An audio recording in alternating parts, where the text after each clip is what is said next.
99% of LinkedIn DMs are crap. They basically are super lazy copy and paste sales pitches. But there's two important things that you need to know about LinkedIn DMs. And number one is that you really can't be successful without them. You need to have a strong DM game unless you are like this massive creator who is selling a low ticket product. Your DM game needs to be strong. And number two is, as much as it really sucks to have your inbox flooded with these DMs, these pitch slappers are doing you a favor. And the reason is because if you are one of the people that actually sends a thoughtful, good DM and builds rapport and builds connection and does all the things that you need to do, your DMs are going to stand out so much better amongst all these pitch slappers that people are actually going to want to get back and respond to you. To help you stand out from the 99% of crappy DMs and get yourself into that 1%, I have created a method where the messages that you send are so good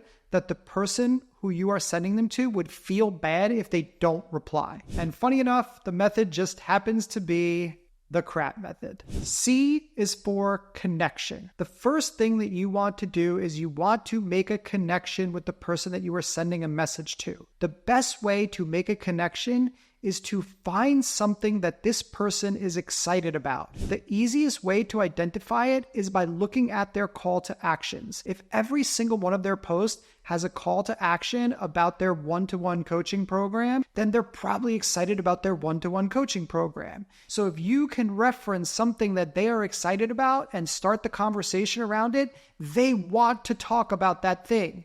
So you are putting yourself at an advantage, getting them to actually want to speak to you. R is for rapport, and this is the step that most people that are trying to take shortcuts skip. Before you get into a sales pitch and wanting to get somebody on a call with you, you need to build a little bit of rapport. Again, you've already started the process by identifying something that somebody's excited about, but ask them a couple of questions about it. Find out a little bit about what's going on. You're already at an advantage of building rapport because you've connected around something that people are excited about. But if you can go and dig a little bit deeper and find one or two things that you like about this person that you can reference and start a conversation instead of just jumping right into a sales pitch, start building that rapport first before you go to the next step, which is A, which is to ask. So my recommendation for asking is that you ask for interest first before you ask for time. People are going to be reluctant to give you their time. So jumping right into asking people to jump on a sales call with you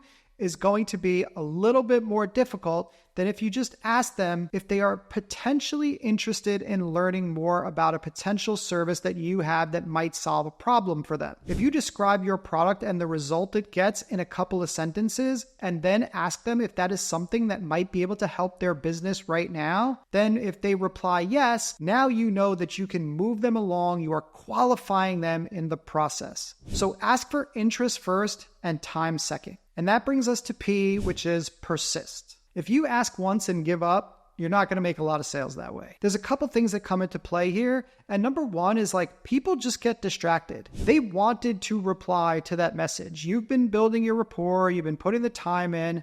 They wanted to reply, but they got caught off guard. They didn't know how to say no to you. So they put it off and they didn't reply back to you and they ghosted you. If you just nudge them one more time, it's going to double your response rate. If you nudge them two more times, it's going to triple your response rate. And if you nudge them the third time, that is when you are going to get a 90% response rate.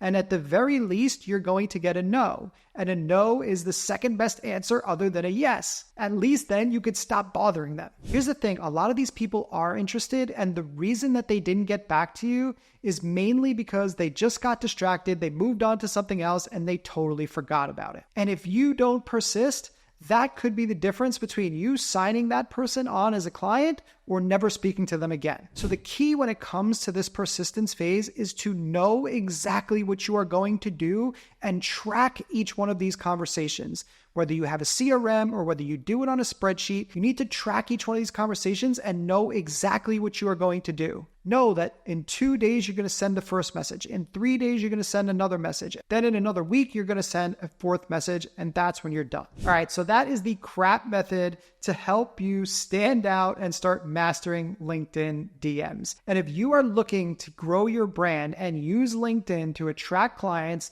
then you should probably subscribe to this channel because I've got a bunch of other good stuff like this to help you maximize your LinkedIn presence. See you on the next one.